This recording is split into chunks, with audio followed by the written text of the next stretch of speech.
Buenos días, ¿qué tal? ¿Cómo estáis? Bienvenidos a un programa más de Gente Brillante, nuestro GB24, tu programa de coaching y desarrollo personal. No nos llames todavía, que todavía no te hemos contado de qué vamos a hablar, pero dentro de unos segunditos ya podrás hacerlo.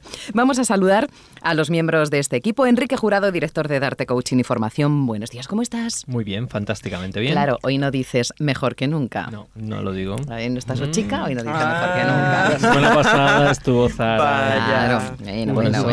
Tú ese gesto, muy bien, ¿eh? Bueno, muy bien. Se quedó encantada. Bravo por ti. Claro que sí. Eso es lo bueno, te salió del corazón y ella se quedó encantada. Claro que sí. Sensacional. Pero nosotras también tenemos nuestra presencia. No somos Zara Beltrán, pero bueno, hija, hacemos lo que podemos, Aquí estamos. Aquí estamos. Vicky Murcia, directora de este programa, directora de Gente Brillante. Buenos días, corazona, ¿cómo estás? Muy buenos días. Pues genial. Y además aquí tengo que confesar a la gente que nos escucha o nos ve como no nos huele, pues... Eso que se pierde. Tenemos un olor a chicles de sandía estupendo y veraniego. Es verdad, has puesto el toque de verano en el programa. Claro que sí. Qué alegría. Daniel Blanco y Alejandro Sánchez en el control técnico. Muchísimas gracias, compis. Juanma Quintana, Andrea Villamizar en redes sociales y Tony Sánchez en Mindalia Televisión. Hola, Tony. Hola, chicos y chicas guapas de Mindalia Televisión. A partir de este momento, Vicky, damos comienzo a un programa más, pero no es un programa más, es un programa diferente porque cada uno de los espacios que hacemos tienen su propio tema y alrededor de ese tema van girando todas las herramientas que tenemos para manejarlo, herramientas de coaching, PNL, todo lo relacionado con el desarrollo personal. ¿Cuál es el tema que hoy abordamos? Pues mira, hoy vamos a abordar un tema súper interesante y súper de actualidad en Madrid, que es todo el tema en torno a la comunidad LGTB y Q, porque esto van añadiendo siglas que ya os irán contando lo que significan. Aquí en Madrid, pues en breve comienza las fiestas del orgullo, algo súper importante que da mucha visibilidad, y hemos querido aprovechar también en Darte Coaching y Formación en nuestra escuela para lanzar un ciclo sobre este tema donde habrá unas conferencias y talleres, pues para ver cómo se aborda en la actualidad desde la educación, en el entorno familiar, a nivel personal, a nivel empresarial, y de todo eso vamos a hablar hoy con nuestros invitados. Que tenemos ya un buen número de ellos en el estudio. Sí. Lo cierto es que Madrid durante estos días celebra una fiesta muy importante. Es la celebración del orgullo LGTB del 28 de junio hasta el 6 de julio. Estas siglas corresponden a lesbianas, gays, transexuales, bisexuales e intersexuales y se van añadiendo más y más conforme pasa el tiempo. Y es un gran festival para mostrar la diversidad. Por cierto, que se conmemoran 40 años de la primera marcha del colectivo en nuestra ciudad. 40 años ya. Qué barbaridad. 40 años. Es la celebración número 40. En torno a estos colectivos que hemos mencionado, se mueven muchísimas cosas, pero sobre todo la aceptación de la diversidad, ¿no? Que sería quizá la cuestión de base. Y alrededor de todo esto, hoy tenemos nuestro programa. Vamos a ir saludando, pero luego escucharemos con mayor profundidad a nuestros invitados, pero como les tenemos en la mesa, vamos a saludarles ya. Claro que sí. Óscar García Gaitero, buenos días, bienvenido. Muy buenos días, muchas gracias. Enseguida escucharemos cuál es tu testimonio, cuál es tu punto de vista como profesional, ¿de acuerdo? Y también tenemos a Curro Cañete con nosotros. Hola, Curro, bienvenido de nuevo. Hola, buenos días, ¿qué tal? Exitazo total de tu libro, por cierto. Muchas gracias. ¿Está en todas las bibliotecas? Sí, en todas. Está en todas partes, sí. Ahí está. Pues hablaremos también de ello. Y vamos a comenzar con la opinión, con el punto de vista de Quique, Enrique Jurado. Sí. Quique, ¿cómo utilizamos o cómo podemos aprovechar todas las bondades de las herramientas que el coaching nos da, pone a nuestro alcance para gestionar temas de tan profundo calado como puede ser la autoaceptación en situaciones como las que estamos mencionando? Okay.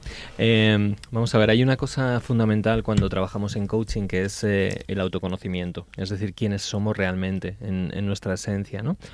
Y dentro de ese autoconocimiento y autoaceptación, evidentemente, está todo lo que es la identidad de cada uno de nosotros, es decir, quiénes somos, cuáles son nuestros gustos, cuáles son nuestras características personales, y todo eso sobre la base de una frase que hace poquito nos recordó el señor Frank Puseli, que le nombramos muchas veces aquí, gran amigo de la escuela y además co-creador de la PNL, que nos habla que una de las grandes creencias de sabiduría que estudiaron de las grandes personas a nivel mundial, genios de la historia del mundo, es precisamente que la diferencia es igual a belleza. Exactamente. Qué bonito es, me encanta. Y es así, es que cada persona somos únicos, o sea, tenemos nuestras características únicas, e independientemente de nuestro color de piel, nuestro color de ojos, nuestro color de pelo, nuestro color de alma, ¿no? Digámoslo así, nuestros gustos, nuestros pensamientos,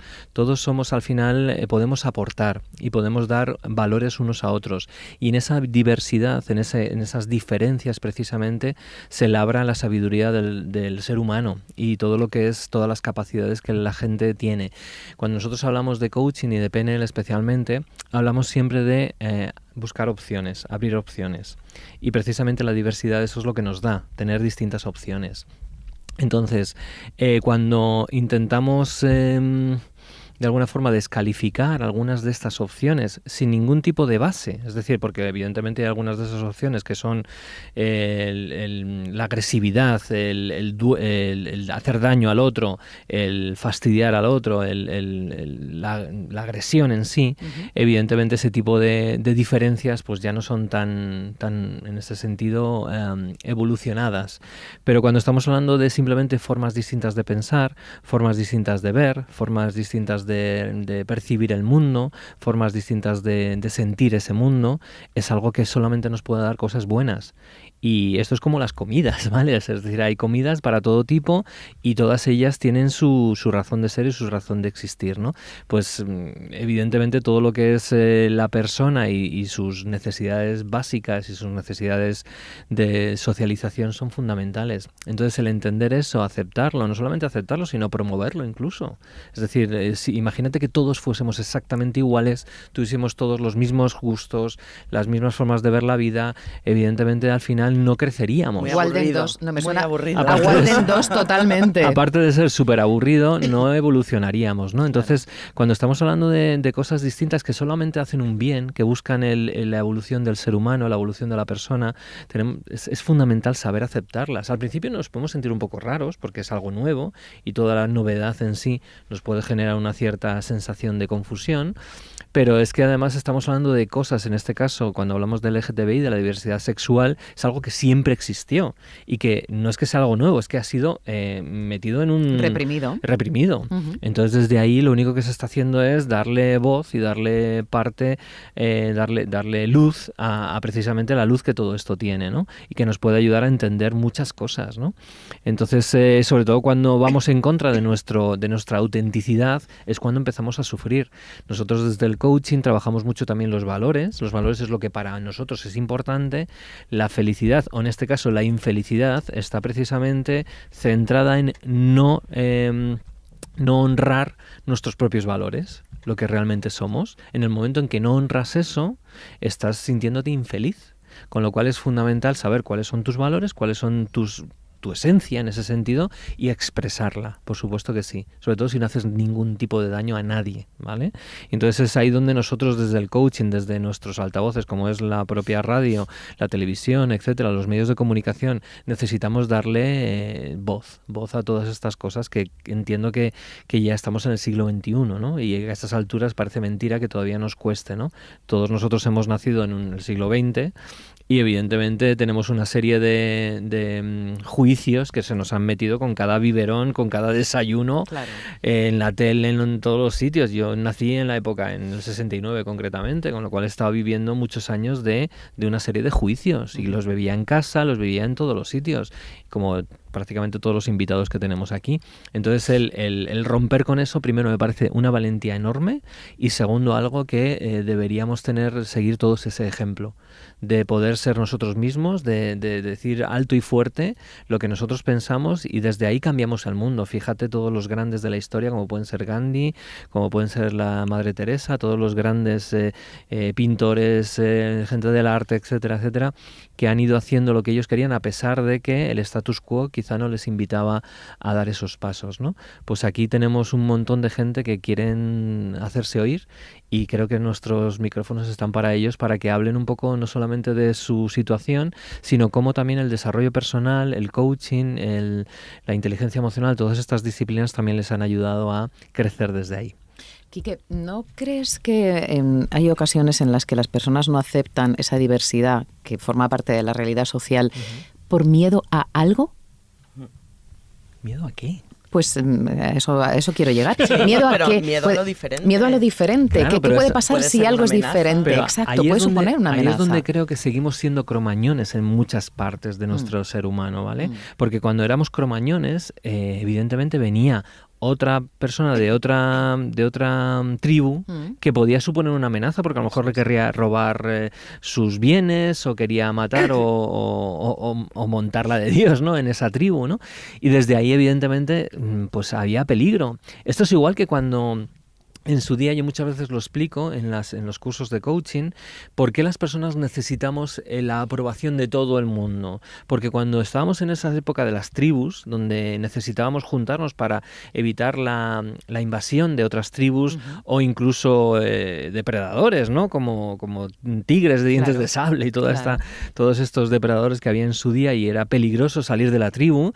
Cuando tú estabas ahí en la tribu y tenías una movida o un problema con el jefe de la tribu o con cualquier otra persona de la tribu, te echaban de la tribu y eso significaba la muerte. Te quedabas solo. Con lo cual tenías que tener un nivel sobre todo de complacencia y de complacer, en este caso, al jefe de la tribu y decir sí, buena, a todo lo que decían, porque si no te podías morir. No solamente tú, sino incluso tu prole, ¿no? Con lo cual te cuidabas muy mucho de no generar conflicto. Todo eso se ha ido arrastrando hasta el día de hoy, y hoy en día hay mucha gente que por no generar conflicto se calla sus cosas, se las traga. ¿Y dónde se genera el conflicto en este caso? Dentro de uno mismo. En este caso, a día de hoy, no hay peligro si en un momento dado tú dices tu punto de vista y tu jefe pues no está de acuerdo y tal. ¿Qué es lo peor que puede pasar? Evidentemente, pues que no trabajes en ese sitio, pero hay otros muchos sitios donde trabajar. Es decir, no te vas a morir. Y sin embargo, actuamos como si fuésemos a morirnos, ¿no? Por eso, desde ahí, lo que dices tú, hay personas que todavía tienen ese punto de vista viejuno, desde mi punto de vista, y además antiguo, rancio, que es lo que nos lleva a pensar que alguien distinto es peligroso. Entonces ven a una persona que es negra y dicen, cuidado con él. Pero bueno, es simplemente raza negra. O una persona que es árabe, o una persona que es china, da igual. O una mujer en algunos casos, pues hay gente misógina, ¿no? Entonces, pero misógino no hace falta, porque una mujer que quiera ser más libre y no se someta a los cánones típicos, da miedo. Es estigmatizada. Una mujer que es más guapa de lo habitual, da miedo. Una persona más creativa también. O sea, al final vivimos siempre... Lo diferente genera miedos. Pues aquí decimos lo contrario. La diferencia es igual a belleza. Es importante por lo menos escuchar, abrir los ojos, los oídos. Evidentemente, si esto supone a la larga o a medio plazo peligro para ti, evidentemente tienes todo el derecho a no querer seguir a esa persona. Pero por lo menos de primeras abre los ojos, abre los oídos y préstale tu corazón. Y luego ya a partir de ahí ya decidirás. Para nosotros eso es lo importante si queremos al final tener más opciones y evolucionar como raza. Hoy en día es todo muy distinto lo que vivimos hoy a lo que vivíamos en la época de los cromañones, evidentemente. Afortunadamente. Claro. Vicky dice que tiene sus dudas. Estoy tan de acuerdo, que sea... Yo creo que biológicamente el hombre no ha cambiado tanto. La sociedad ha evolucionado muy rápido en tecnología, en ciencia, pero biológicamente seguimos teniendo esas necesidades de pertenencia, de territorio, de confort, de seguridad, porque garantiza la reproducción y la continuidad de la especie. Eso es inherente al ser humano, ¿no? Claro. Y lo va a ser en principio siempre. Claro, luego está claro que la concepción social que tenemos sí que puede cambiar y eso tiene que cambiar a la fuerza. De hecho, ya ha cambiado, por ejemplo, con respecto a las mujeres, que antes no podíamos abrir una cuenta bancaria si no era con la autorización del marido. Y afortunadamente cositas así han ido pasando a la historia, ¿no? Pero bueno, siguen estando en la historia. ¿Y qué ocurre cuando no son los demás los que no nos aceptan, si nosotros tenemos otra identidad sexual, otras preferencias, sino que somos nosotros mismos quienes aún no hemos dado el paso de la autoaceptación? Bueno, pues hay una mala noticia y una buena noticia. ¿Vale? ¿Cuál queremos primero, Vicky? La mala. Primero la mala. Pues, la mala noticia es que, que tenemos un problema, Houston. Tenemos un problema muy gordo porque evidentemente somos nosotros quien tenemos que hacer ese cambio y tenemos algo que está muy metido en nuestros genes y en nuestro aprendizaje, y desaprender eso nos cuesta mucho. ¿Se puede? Sí, pero hay que hacer un trabajo profundo, interior y además de tiempo. Es decir, esto de la noche a la mañana no se va, digámoslo así, ¿vale? La buena noticia es que depende de nosotros, no depende de nadie más. ¿Vale? O sea, que nosotros realmente tenemos la clave para generar ese cambio desde ahí. Entonces, yo ahí propondría a las personas que en este caso se ven reflejadas en esta situación en la que no se aceptan personalmente, que por favor busquen ayuda, que se trabaje en esto con alguien. Es fundamental el cambiar cosas desde el punto de vista de valores, de creencias, sobre todo muy, muy, muy metidas hacia adentro, y evidentemente de una identidad muy, muy marcada, que si queremos cambiar todo este tipo de cosas, uno solo no puede. Uno solo lo va a tener muy complicado y va a necesitar mucho tiempo para generar todos los cambios necesarios en identidad, en valores y en creencias para poder realmente salir de este agujero, ¿no? Lo bueno es que depende de ti, con lo cual no dependes de un tercero, ¿vale?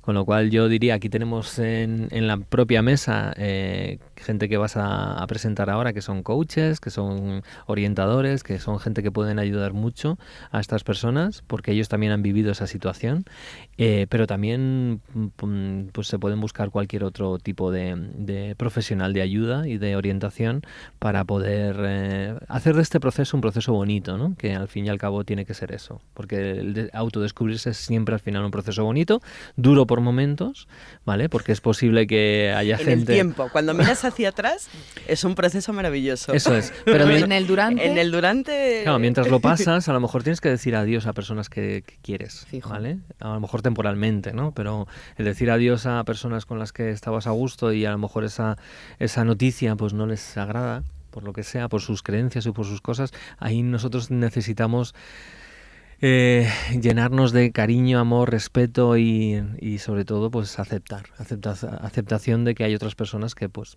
por lo que sea no quieren aceptar ese tipo de cosas. Es muy duro, pero creo que es necesario. Aceptar la no aceptación. Eso es, fíjate. Qué paradójico, Sí, ¿no? Qué paradójico. Vicky, ¿qué recomendación das tú a las personas que están en ese proceso para que el durante sea menos lesivo? Pues es complicado porque el durante, al final cada persona lo va a vivir en función de muchas cosas internas, obviamente, y también de lo que está pasando en su entorno. Depende de su edad, depende del apoyo familiar, depende de su experiencia. Pues, por ejemplo, ahora hay muchos adolescentes, incluso niños, que manifiestan desde una edad muy temprana pues distintas preferencias o distintas cosas, y ahí hace falta un apoyo porque son muy pequeñitos y su personalidad aún está muy madura. Entonces, claro, yo creo que depende de muchos factores que ese proceso sea lo mejor posible.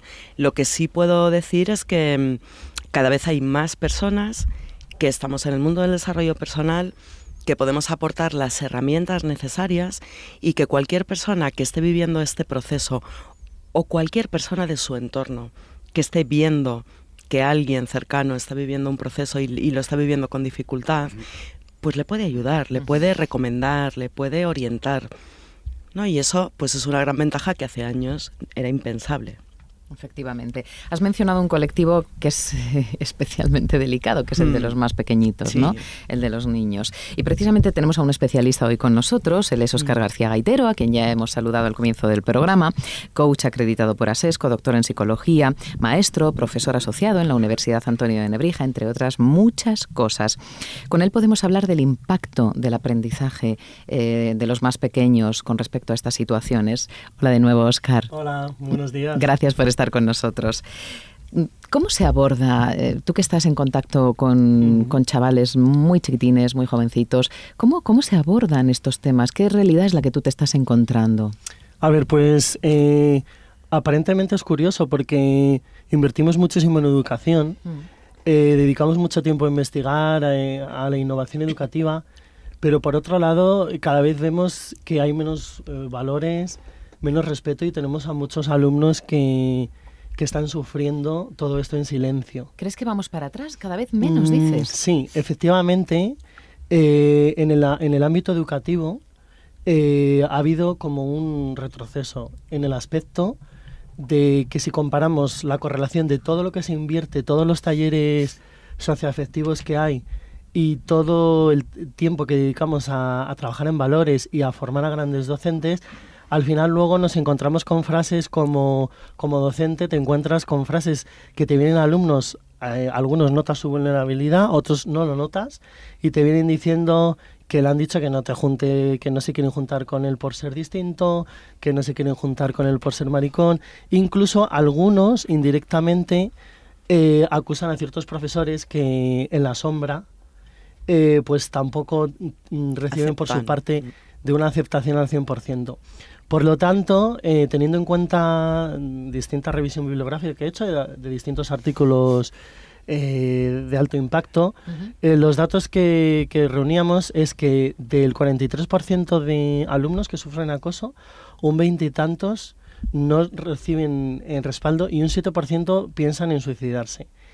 Y de ese porcentaje, del 90%, un 11% de su profesorado muchas veces o no han sabido, o no han podido, o no han querido darle el respaldo, el apoyo y el ánimo que necesitan. ¿Te has encontrado con algún caso directo?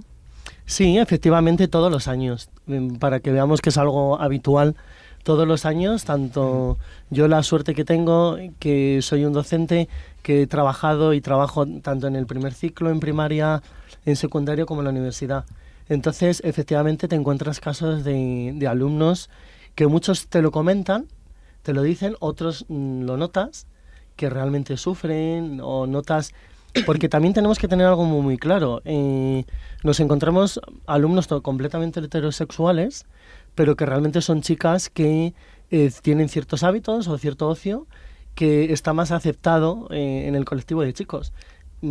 Es decir, no solamente ya los gays, lesbianas, bisexuales, sino que también tenemos que meter a todos aquellos heterosexuales, mujeres que les encantan los chicos, pero les meten más goles que los chicos. Por ejemplo, jugando al fútbol, y muchas veces ellos no lo aceptan. O al revés, o chicos que les encantan las chicas, pero tienen una sensibilidad especial, o les gusta un tipo de colores que no son los aceptados, o directamente pues odian el fútbol o no tienen la voz tan grave. Es muy curioso cómo en primaria, psicobiológicamente, los alumnos tienden a juntarse con el que tiene la voz más grave. Es decir, lo tienen como referente, ¿no? El alumno que grita más, que a veces tiene el valor de poco respeto, que muchas veces es como el más bruto o el que mete más goles, parece que es el que más... el más popular. El más popular, es decir, el que nunca sufre el efecto del último elegido. Claro. Sin embargo, por otro lado, el alumno que tiene una gran sensibilidad, que quizás no es que esté en tierra de nadie, sino que está en su tierra, y tan feliz. Qué buena frase. Sí, porque realmente eso quita muchas creencias negativas. Muchos llegan a tener dificultades, porque lo de problemas es un lenguaje muy, muy reactivo. Llegan a tener dificultades porque se sientan que están en tierras distintas o en su tierra. O sea, en una tierra negativa, no, y están en su propia tierra. Como comentaba de forma brillante antes Quique, efectivamente en la diferencia está la belleza. La belleza. Y por desgracia, no me voy a plantear saber las causas porque son multivariables, pero a muchas personas no les gusta, les pone muy nerviosos la diferencia. En cambio, tú trabajas para todo lo contrario, para que esas personas no se sientan diferentes, sino que se conozcan, acepten e integren. ¿Qué estrategias son las que empleas y qué consigues en ellos? Efectivamente, con muy poco dinero y con estrategias muy sencillas, consigues que el alumno desarrolle todo su potencial. Mi objetivo siempre, no solamente para el colectivo de gays, bisexuales, que también lo necesitan, sino a todo el mundo en general, como comentaba antes, ¿no? Pues esos heterosexuales que no forman parte de los gustos del resto, ¿no? Todas esas personas que tienen dificultades, que no se sienten aceptados, que se sienten invisibles, que tienen algún tipo de vulnerabilidad, pues se les ayuda. ¿Y cómo? Por ejemplo, pues en el caso de este alumno que le daba vergüenza a exponer un proyecto de circuitos eléctricos, imaginaros en sexto de primaria, colegio bilingüe, que ya tiene, pues es ambicioso los contenidos, si de por sí ya es a veces complicado salir delante de toda la clase a defender y justificar tu proyecto, si encima la gente se mete contigo no por tu aspecto físico, sino por tu espíritu, del cual no podemos hacer desprendernos, nada. Desprender. Ni debemos. Porque en otros aspectos físicos quizás hay más estrategias, pero en ese, como bien has comentado tú, ni debes, ni... Entonces, realmente el alumno pues entró en un ataque de ansiedad.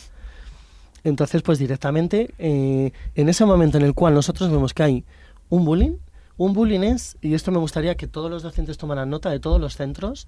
En los centros públicos lo llevamos muy, muy a mano, y a lo mejor en ciertos centros privados, porque hay otros maravillosos, o en ciertos centros concertados, pues no sé si es por falta de tiempo, no sé si es porque quizás no tienen bien la formación, pero no desarrollan protocolos de bullying. En cuanto un alumno llama a otro maricón, gordo o un insulto, automáticamente está justificado para abrir un protocolo de bullying.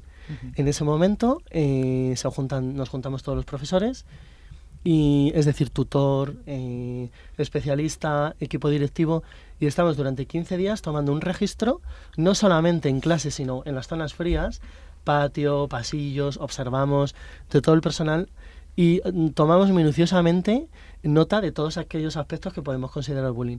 Si efectivamente eso es continuado en el tiempo, pues ya tomamos medidas de sanción, tomamos medidas de hablar con los padres, la policía está colaborando mucho, dependiendo de la localidad, talleres socioafectivos. Por ejemplo, lo de los talleres es muy útil, yo lo trabajo mucho, ¿no? De confrontar al alumno. Le comentas, pones un corto, los cortos, ¿no? Estamos en la generación Z2 y entonces es como que, se succionan con las nuevas tecnologías. Entonces le pones un corto de dos chicos, ¿no? Besándose, y que rompen todos los paradigmas de la sociedad tradicional. Vestidos de rosa, etcétera. Al momento vas notando las caras de asco, como muchos se retuercen. Fíjate hasta qué punto que si no eres un docente que estás muy trabajado emocionalmente, pues te puede incluso también tambalear, ¿no? Ver esos gestos y esas consecuencias. Y al final se trata de decir, bien, pero ¿qué es lo importante aquí? ¿Las personas o el amor que sienten? ¿Veis que aquí hay cariño en estas dos personas? Sí, pero es muy raro. Tenemos que partir de la base también y entenderlos a ellos de que son situaciones complicadas, porque en la escuela pública podemos tener libertad de creencias, gente de creencia religiosa evangelista, musulmanes, de otro tipo, musulmanes, que realmente su grupo primario pues son los primeros que, o incluso muchos preceptos de escritos, ¿no? De lo que ellos apoyan, pues va en contra de eso. Claro. Entonces, pues es un trabajo de mucha paciencia, mucho de volver a mirar al alumno con los 5 sentidos, romper las estrategias básicas, los contenidos básicos, y olvidarnos de los contenidos ambiciosos curriculares. Y en cuanto vemos esto, es que hay que parar automáticamente los contenidos y centrarnos en esas interferencias emocionales, en esa inteligencia moral que al final es básico. Como comentaba antes, con cortos, con todo tipo de estrategias. Yo trabajo mucho la matriz, ¿no? La matriz de memoria, en la cual coges y dices, venga, tienes que decir si es chico o chica, falda, pelo largo, tal, chica, le gusta el fútbol, mete muchos goles, chico, bebe coñac o bebe cerveza y tal, chico. Entonces, claro, automáticamente te das cuenta que tenemos unos condicionamientos, unos pensamientos que no dejan autorregularnos y que, en definitiva, pues nos hace sufrir muchísimo. ¿Y cómo les empoderas? ¿Qué haces para empoderarles? Porque esas son prácticas que utilizas para llegar a tu objetivo, pero en concreto, cuando trabajas con estos chavales y chavalas, ¿qué haces para que ellos, después de pasar por tus manos, ya sea en un día, en 3 jornadas o en todo un curso, salgan reforzados para aceptarse? Bien, hay algo muy importante que es la normalización de los tabús. Es decir, esta es mi teoría. Yo siempre pienso que cuando tú tienes un miedo, tienes algo que te agobia, yo mucho lo digo cuando estoy con los de primero y segundo, lógicamente todas estas estrategias se adaptan a su desarrollo psicobiológico. Pues siempre digo, hay que expresar lo que sientes, muchos que parece que les da vergüenza estornudar o que les da vergüenza sonarse los mocos, nada, todo para afuera, ¿no? Es una broma. Y en estos alumnos de quinto, sexto, de otros equipos docentes, yo les animo a que salgan delante de la clase y que expresen lo que les molesta, que lo digan, porque el mero hecho de decirlo, de expresarlo, es un 50%, donde realmente ellos se van a sentir mucho más poderosos. Es una manera de expresarlo, de declararlo totalmente controlado, donde yo estoy en todo momento al lado, donde tengo analizado escrupulosamente las posibles respuestas que pueda haber y donde realmente tengo un conocimiento exhaustivo de mi grupo clase. Por lo tanto, sé de qué manera, en qué momento se tiene que hacer. Entonces, en el momento en el que el alumno, os puedo asegurar, sale, se dice de forma controlada, automáticamente es un cambio. Es un cambio y ayuda muchísimo a los que en la sombra también lo están sufriendo. Y eso hace que esa interferencia automáticamente se vaya reduciendo y su potencial, su autenticidad y sus bondades mejoran de forma positiva. Pero y no solo lo empoderas a él, empoderas a todos los dudosos que se cobijan bajo la sombra del líder popular por el miedo a ser rechazados también, y eso les empodera a ellos igualmente. Totalmente. Sí, sí que es cierto. ¿Y qué podemos hacer más para normalizar de una vez por todas? Decía aquí que antes, que ya estamos en el siglo XXI. Es cierto que muchos de nosotros hemos nacido en el XX, pero estamos ya en otra época y tenemos que vivir de otra manera, tenemos que seguir evolucionando. ¿Qué podemos hacer para normalizar? A ver, yo siempre lo digo, no nos podemos despistar, no podemos pensar que está todo conseguido. Directamente hay que trabajar los valores. Yo siempre lo he dicho. Hay que trabajar, por una parte, las estrategias del lóbulo frontal, es decir, todo lo que son las funciones ejecutivas, y por otro lado, los valores. Va completamente unido, porque yo siempre pongo el ejemplo que si a nivel cognitivo tenemos un segmento de 2 centímetros y lo queremos introducir en una circunferencia de 1,5, no entra. No entra. Por lo tanto, hay que trabajar... Hay que hacer apertura de mente, entonces. Pero literalmente. Física. Literalmente. Ahí está la creatividad, que es lo más divertido, del docente, lógicamente respetando los contenidos curriculares, el decreto de las comunidades, las competencias, y trabajar con pensamiento lateral, irte a casa diciendo cómo puedo seguir con esto, la formación permanente, el coaching, que a mí me ha dado muchísimo, las teorías de Tim Gallwey, que me han dado muchísimo más aún. ¿Cuáles de ellas en concreto? Pues, por ejemplo, me ha ayudado mucho a quitar mucha teoría. Tenemos que pensar que el alumno, tenemos un alumno que hace muchas cosas a la vez, que se le exige mucho, que está en una sociedad competitiva. Entonces necesitamos ofrecerles estrategias muy directas, es decir, un serum, destilar toda la teoría y automáticamente estrategias muy concretas, como puede ser el boli mágico o como puede ser... ¿El boli mágico? ¿En qué consiste? Pues consiste en, venga, vas a escribir todo lo que te molesta, ¿no? Que conectas con el inconsciente. O automáticamente en la pizarra, teniendo en cuenta lo de Tim Gallwey o las teorías gestálticas, divides la pizarra en 2 partes y en una de las partes pones el miedo, el no decir las cosas, lo que es regalar tus acciones, ¿no? El yo uno, ¿no? Como decía Tim Gallwey. Regalar tus acciones. Que es pues el no decir lo que piensas, el no salir a la pizarra por miedo a que se rían de ti, a sentir la vulnerabilidad, a no querer expresar lo que sientes, a no querer ser tú. Entonces se va haciendo una anotación, incluso se puede hacer un póster, un wall chart de estos plastificado, que se pone en la pared con blue tack y composite. Cada persona que en un momento puntual piensa que ha regalado una acción, pues lo pone en la pared, y os puedo asegurar que es impresionante. Realmente emociona y realmente hay días que te vas como diciendo qué potente pueden ser estas 2 o 3 estrategias y cómo les cambia automáticamente su cara, sus gestos, y cómo gracias a eso realmente... Pues como siempre pongo yo el ejemplo de la herida, una pequeña heridita que puede tener un alumno se puede curar y no desangrarse, porque lógicamente según va pasando el tiempo, esa herida se va haciendo más grande y realmente se pierde tiempo. O sea, al final queremos capital humano, queremos alumnos productivos, los docentes somos los guardianes de la civilización. Yo creo que nuestra misión, visión, objetivo, nuestro motto es que desarrollen todo su potencial, que sean felices, porque de esa forma y desde ese modelo psicológico de paz y tranquilidad podrán comunicar y compartir con la sociedad pues todos sus retos y todos sus aprendizajes y proyectos. Hay un concepto que, claro, necesitaríamos otro programa monográfico solamente con Óscar para hablar de él. Es apasionante escucharle, ¿eh? Sí, muy práctico. Sí. Y que él está trabajando mucho últimamente, que a mí me resulta apasionante y muy innovador, que es todo este tema de la inteligencia moral.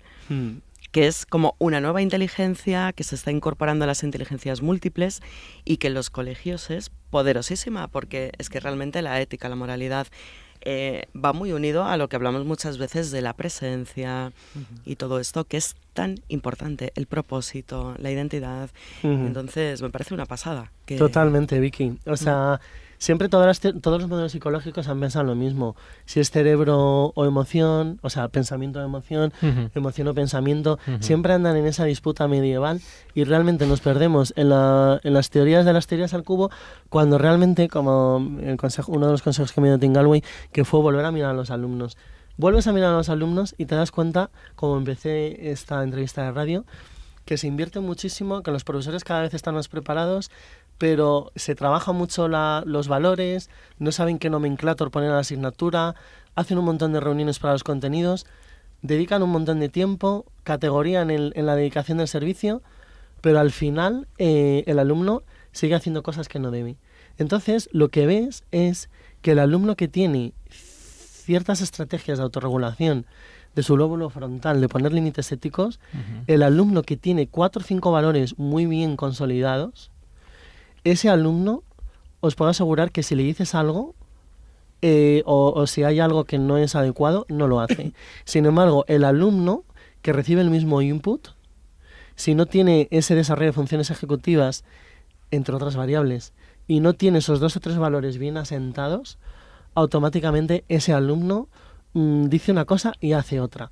Por lo tanto, hay una incongruencia y una falta de coherencia mental y una incongruencia emocional. Por lo tanto, ese alumno va creciendo en ese modelo.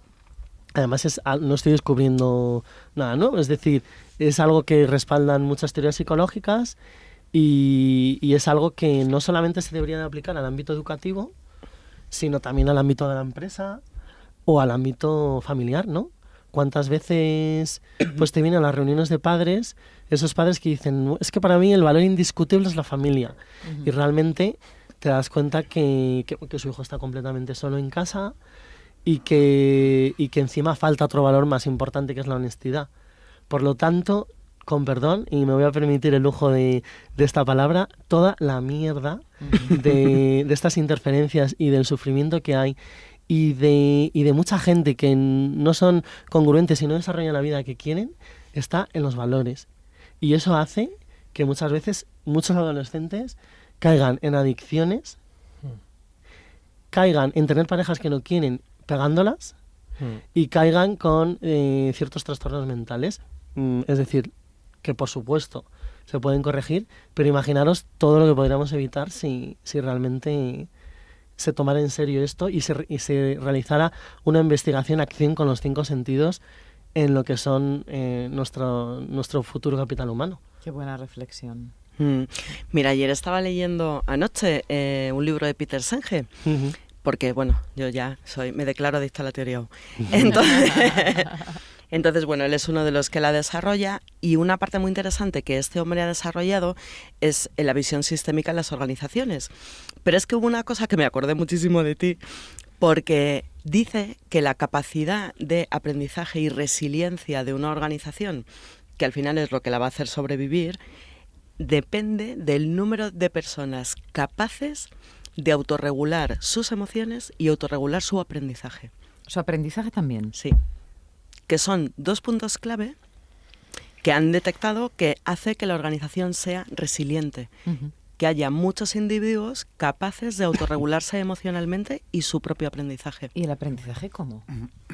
¿Cómo autorregular el aprendizaje? Bueno, a ver, Óscar, no sé si lo sabes, pero su tesis doctoral es del aprendizaje autorregulado. Él es un experto en esto. Maestro en aprendizaje autorregulado. Por eso me acordaba de él ayer.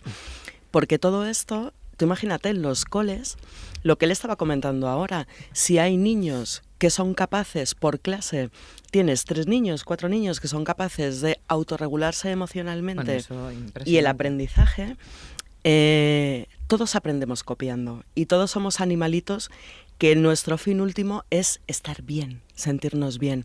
Y al final tú no eres tonto, puedes copiar una temporada al popular creyendo que eso te va a ayudar, pero tú acabarás copiando las estrategias del que se autorregula. Entonces, jolín, potente. Claro.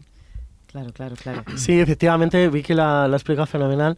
Yo siempre hago un juego de palabras con ellos, como están obsesionados con las nuevas tecnologías, con los smartphones y todo eso.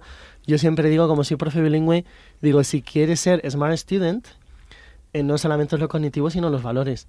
Yo, por ejemplo, el otro día trabajé un mural de los valores, que son valores que ellos eligen entre todos. Vas uno a uno, con técnicas de coaching, explicándoselo. En todo momento es importante que el poder lo tengan ellos. De hecho, yo siempre mi metodología es diversión y cercanía con límites. Porque claro, si les quitas el oxígeno y el poder a los alumnos, realmente su interés genuino de mejorar no es el suyo, sino el mío. Claro, es verdad. Que eso hay que tener cuidado con eso. Entonces, hacen su mural, pues cada uno donde quiere, van eligiendo sus valores, sus cartas en inglés o en español, adornándolo según su personalidad, según sus prototipos, y automáticamente con esos valores, esos son sus 14, 15 valores, de unos 60 valores que le das a elegir. Y os puedo asegurar que a lo largo del año, según vas con esos contenidos curriculares, vas viendo cómo... De hecho, yo pongo uno en la puerta, en la entrada, y otro dentro del aula, en el extramuros y en el intramuros, ¿no? A nivel histórico ya sabemos lo importante que eran las dos partes. A mí se me han puesto los pelos de punta cuando lo has dicho. Tanto. Y os puedo asegurar que es muy útil, porque todos firman también dentro del mural, y si uno no lo quiere aceptar, entre iguales se lo explica su propio compañero. No, pero ¿no te acuerdas lo del respeto? Tal, bueno, déjame en paz, no sé qué. Yo ahí no me meto. Claro. Porque realmente ese es el dejar oxígeno. Y al día siguiente, en otra actividad, se lo vuelvo a decir, y os puedo asegurar que es muchísimo más potente que si yo o cualquier adulto, que ellos tienen cierto sesgo cognitivo con ello, se lo dice. Y van autorregulando su propio aprendizaje con ciertas técnicas antes, durante y después del proceso de enseñanza-aprendizaje. Apasionante.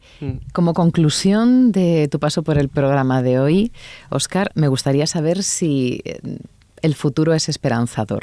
Claro que sí. ¿Sí? Yo no sé si soy inocente o no, pero yo me voy a morir pensando que es muy esperanzador. Yo humildemente, antes o después, seguiré aportando mi granito de arena, y confío mucho en la capacidad del ser humano.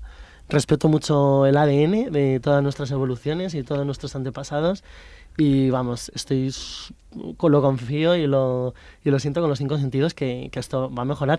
Tiene que mejorar no solamente por los seres humanos en general, sino porque nos lo merecemos. Y trabajas cada día para ello.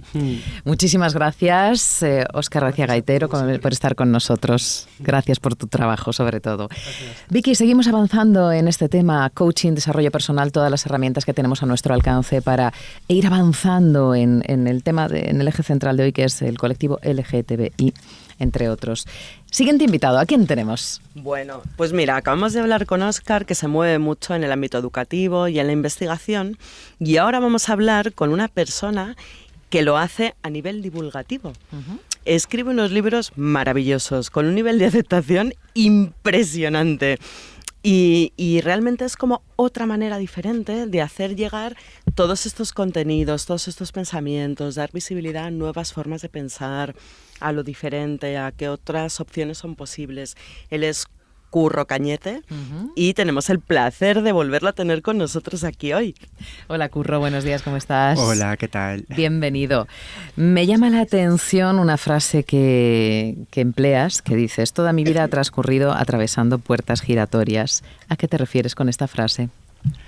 Pues me refiero, no sabía que tenías esa frase, y es una frase que me gusta porque en el fondo yo creo que todos vamos atravesando puertas giratorias y cuando creemos que ya hemos llegado a un sitio se abre otra nueva y otra nueva y otra nueva, y yo ya he aceptado que la última puerta giratoria será cuando cierre los ojos para irme a la otra vida, que va a ser una vida mucho mejor que esta.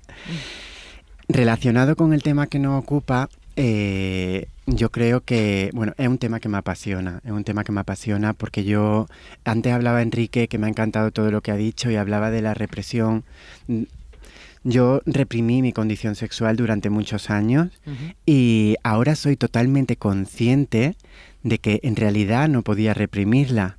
En realidad no podemos reprimir algo así porque es algo muy gordo, es algo muy grande, es algo tan grande que no lo podemos controlar. Entonces va a salir en forma de enfermedad, va a salir en forma de cuartos oscuros, de prácticas de riesgo, de depresión. Yo tengo clientes, no tengo muchos clientes LGTB porque la mayoría de mis clientes son mujeres heterosexuales, pero sí he tenido algunos casos de personas que no sabían por qué estaban deprimidos y realmente era porque estaban casados con una mujer y eran, y les gustaban los hombres. Claro, dices clientes porque, eres licenciado en Derecho, eres periodista, eres coach y te refieres, imagino, a esta... consulta de coaching y claro, las consecuencias son muy graves. Eso va a salir por un lado o por otro. Por lo tanto, yo creo que si una persona es homosexual, es transexual, es bisexual o es lo que sea, lo más importante de su vida va a ser aceptar eso y salir a la luz con su canción y con lo que ella ha venido a hacer. ¿Por qué? Esto lo explica muy bien Bert Hellinger, que él explicó que... Bert Hellinger explicó que en realidad los homosexuales lo somos por destino. Entonces yo eso ya lo sabía, pero él le puso palabra. En realidad pertenece a nuestra esencia. Entonces cuando recibimos insultos en el colegio, cuando recibimos bromas, cuando se meten con nosotros, no es como si se están metiendo con nuestros kilos de más, que ya sería duro, pero es que aquí se están metiendo con lo más importante, claro, de nosotros. Entonces eso es tremendo. Entonces una de las primeras entrevistas que hice en mi vida aquí en Madrid, cuando yo era muy cobarde, fue a Pedro Cerolo, que era un hombre muy valiente. Y él siempre me dijo, él decía, no, los homosexuales tenemos que salir, tenemos que ir con las pancartas. Él defendía la pluma, defendía la extravagancia, y yo en aquel momento que pensaba que jamás en mi vida le iba a contar a nadie mi gran secreto, pues me parecía como muy, muy admirable. Y muchos años después entendí eso que me dijo. Por eso, ahora cuando veo que hay gente que dice, pero ¿por qué hay que todos los años me tengo que encontrar en redes sociales o en Twitter o donde sea a varios heterosexuales que dicen, entonces ¿qué? ¿Vamos a celebrar el Día del Orgullo Hetero?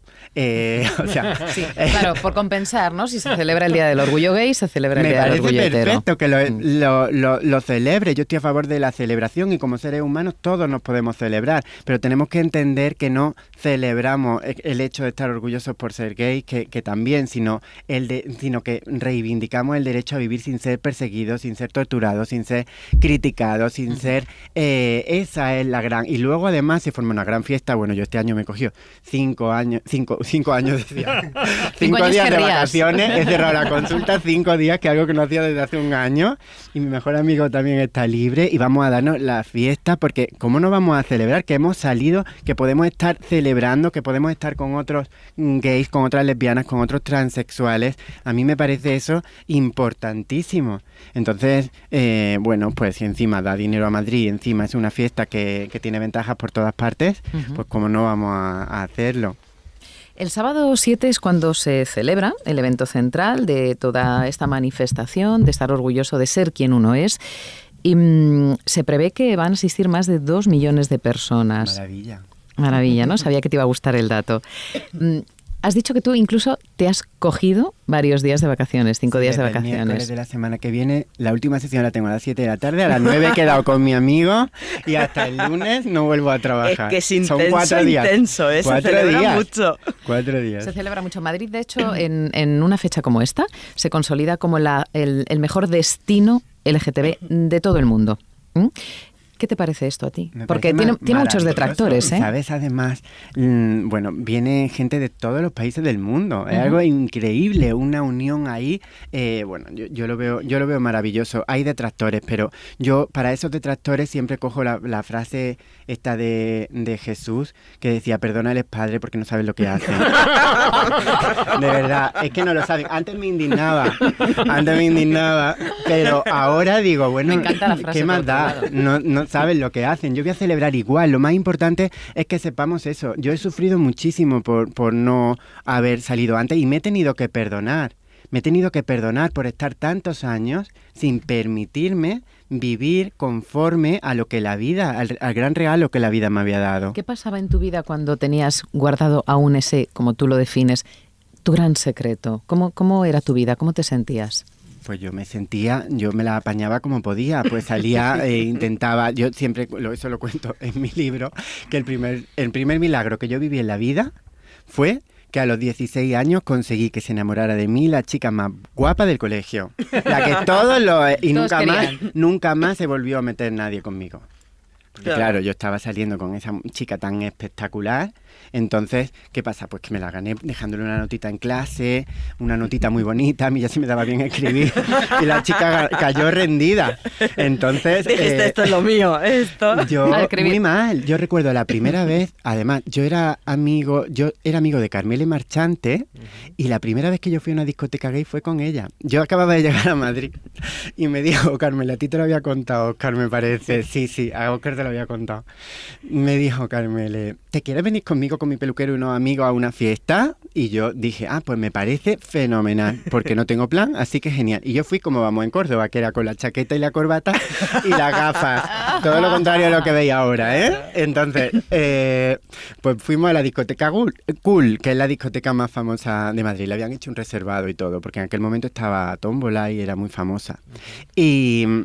cuando entramos allí yo vi a 250 hombres sin camiseta, yo con la chaqueta, sin camiseta. Me van a linchar. Y claro, el mayor pico de felicidad que he tenido en mi vida fue ese Puedo día. entenderlo. Fue ese día.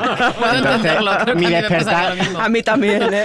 Mi despertar espiritual también tuvo algo que ver con eso. Porque, Rosa claro, y yo habríamos despertado también, ¿verdad? El despertar. Y eso, y entonces, bueno, pues ya luego conseguí deshacerme de esas cadenas, conseguí liberarme del pasado y desde entonces lo único que trato de conseguir es que la gente que está dentro del armario salga fuera del armario. O sea, a mí me parece eso fundamental, porque decía Jung que una vida no vivida es una enfermedad de la que se puede morir. Sí. Y es cierto, si tú tienes que sacar la valentía, porque yo tenía una cobardía muy grande, yo estaba atrapado por el miedo, otros no tienen tanto miedo, pero si tú estás tan atrapado necesitas un motivo muy grande para salir de ahí. Cuando yo comprendí que me podía morir, o sea, que era algo tan grave el hecho de no, pues ya saqué la fuerza necesaria para salir y poder hacer mi propia vida. Y así luego pude tener un novio. Y nada, y en esa estamos. Viviendo. Que también le escribió una nota y era el novio más guapo del mundo. El libro al que hemos hecho mención desde el comienzo de tu intervención es Una nueva felicidad, basado en tu propia vida, una vida hasta ese momento con un secreto, con un gran secreto, y desde ese momento con una filosofía de fuera caretas. ¿Qué conclusiones sacas de me he quitado las caretas, ahora soy yo y respeto mi esencia? Las conclusiones las saqué 2 o 3 años después de que se publicara ese libro, porque ahora estoy con el nuevo libro y realmente yo ahí me deshice de muchas cosas, pero me quedaba mucho más. Y ahora es como una alegría interior muy grande. La alegría interior tan grande de que cualquiera puede opinar o decir lo que quiera, que no va a impedir que yo haga mi vida, no va a impedir, porque mi proyecto de vida es muy importante, es lo más importante del mundo y me da igual quedarme solo. Yo voy a seguir con mi proyecto de vida, te guste o no, o sea, eso es así. Y entonces esto es una alegría interior muy grande y te hace muy poderoso. Ese mensaje también me gusta, está incluido en ese libro y mucho más en el siguiente, para que las personas que sean homosexuales, lesbianas, transexuales, sepan que el poder está dentro de ellas. No va a haber nada ni nadie salvo ellas mismas. Por eso yo he hablado antes de perdonarme a mí mismo, porque aquí es donde entra el coaching toma toda la responsabilidad. Entonces, cuando nosotros nos hacemos responsables de nuestra vida, dejas de echarle las culpas a esa sociedad que me martirizaba o que se metía conmigo, porque yo podía haber a los 12 años haber sido valiente y haberlo dicho, y no lo hice hasta los 32. Bien, bueno, pero podía haberlo dicho. Los 32 fue un buen comienzo. La culpa entonces no la tenía ni la responsabilidad, no la tenía la sociedad, la tenía yo, aunque la sociedad responsabilidad influyó un poquito. Claro que sí. Curro Cañete, un ejemplo a seguir. Estamos deseando que vea... ¿Ves? Si es que es un artista, ¿eh? Lo es. Espera, ¿quieres ser mi novio? No, me lo voy a pensar. Con alguien como tú me lo tendría que pensar. A que vuelvo otra vez adentro del armario.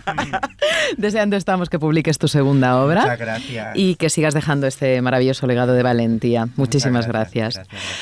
Bueno, pues hemos llegado al final de nuestra primera hora, chicos, pero enseguida, después de las noticias, seguimos con la segunda, no os vayáis.